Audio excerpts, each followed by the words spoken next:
So here we are again. We decided to already take everything off while we are waiting for the new parts. I'm going to show you how to do that. First of all, you're going to need several special tools. It's not very complicated. What you need is a T30 Torx. You need an M14 multi-Torx, and you need an M10 multi-Torx. And what I used is a piece of wood. I will explain later for what. And of course, here I have an impact gun, which makes work easier.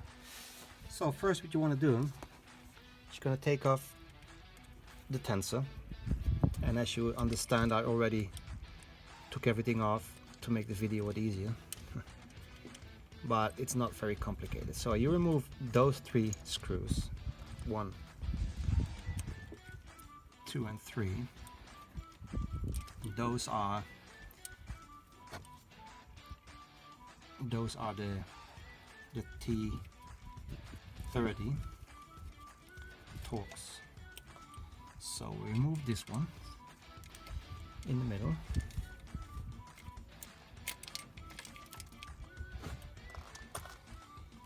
Here you go. This is the tensor. As you can see, we blocked it with a little screw to hold the position. If not, this thing will pop out. And if you look very closely, you also see cracks in the plastic parts. So this is really done.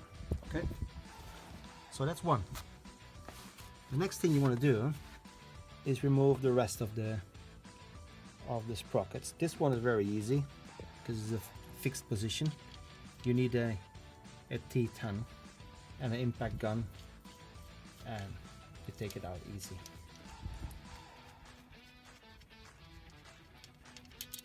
Okay, that comes off. It has no special position. It's round, so it's not like you have to take care of the position how you put the new one back. Not important. Okay. Now, this one, what I did is remove the chain and use it basically as a tool. What you can do is keep it on, because this is from the oil pump, the actual oil pump.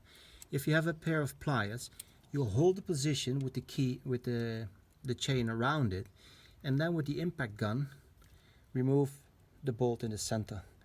In that way, you will avoid that the tiny little wheel will spin, and the more it spins, all the rests of oil will drop out. So as you can see, still a little bit comes out, but you can imagine if you put an impact gun on that, a lot of oil will be pressed out. So if you hold the position of this tiny wheel by using the chain as a tool, take some pliers, hold the position, and with the other hand you remove the center bolt. Okay, so gone as well. As I said, I removed this already, so I can undo it now by hand. By the way, this is a normal 13 socket. Okay, nothing special. In this case, you do see that there is a certain position. It's a long screw. As you can see, it's not completely round. There's one bit which is flat, so make sure that when you put it back, you put it in the right position. Okay. Now, last but not least, this is the balancer. It's a big bolt in the center. You're gonna need the multi-Torx M14, and what I did, I'm gonna crawl under the car, so hold on.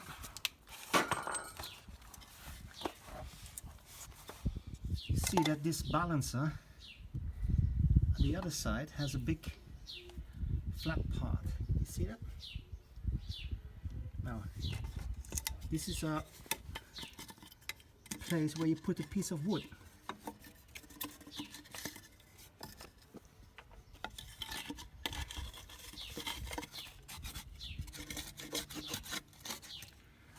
By placing some wood between that flat bit here, you will avoid it from spinning like this. You see? Now it can only spin till here, and it's blocked more or less. Okay. So now with the impact gun, you can remove the center bolt here. And it's not too hard. Take it off. By the way, you could try to remove the crankshaft bolt in the center. That's the one I explained to you before.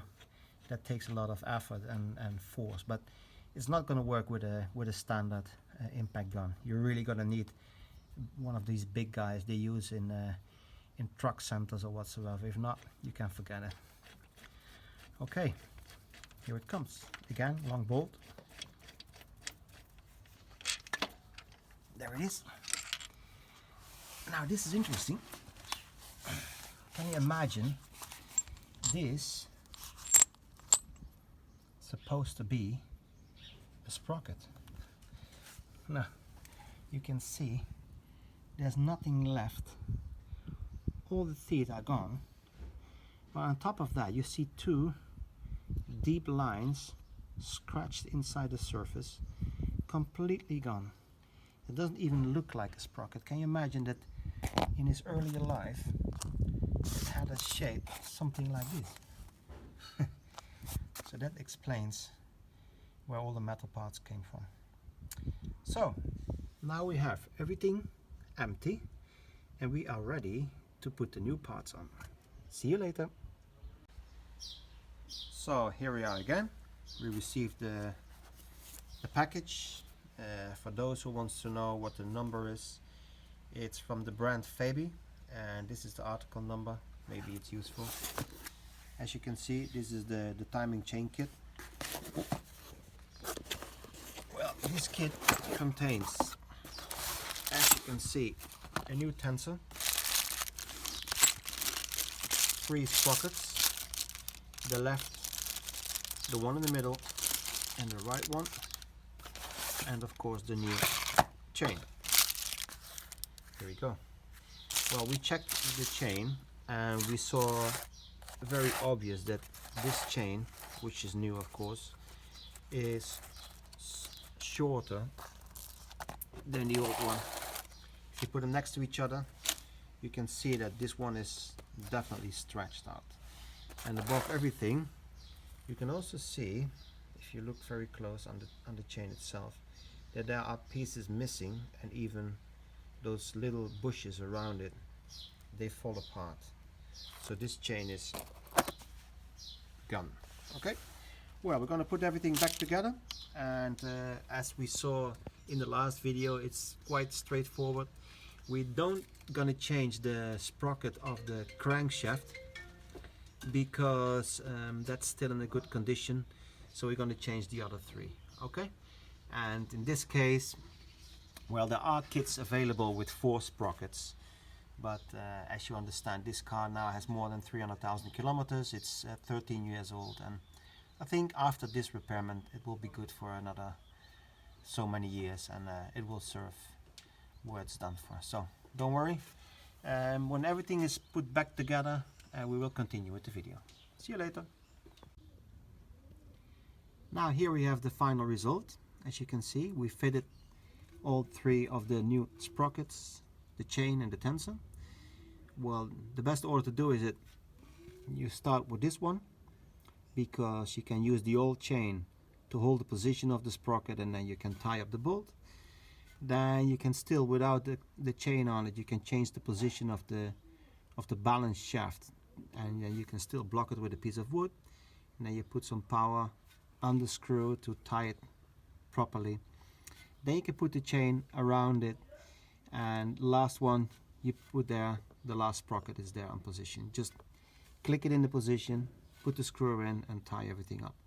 Well, something that's very important, you see this tiny little dot over here, and you see the mark over here. Well, it's very obvious, but those golden colored parts of the chain has to correspond with this dot and that stripe, and then you have everything in position. The last thing you have to do is just pull this green tiny little stick out, and then you see that the chain is on the right pressure. Now it's tensed. So that's it. Now the next thing we're going to do is put the sump back on, and then finally the repaired outside, the aluminium shell, and then we do everything in reverse order, the timing belt, etc. And then when everything is done, we're going to start the car, and I'm going to show you it as well, see how it runs.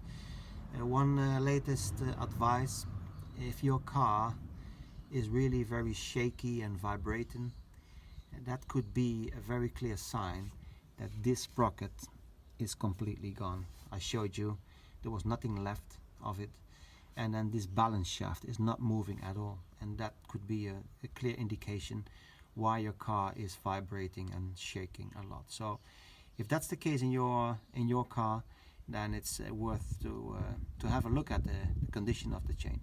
When the chain breaks, well, within a minute, you can imagine that the chain will become between all those sprockets, and well, you blow your engine within a minute. So you don't want to do that. Well, thank you for watching. If you appreciate so far my video, let me know. Thank you. Check on your log.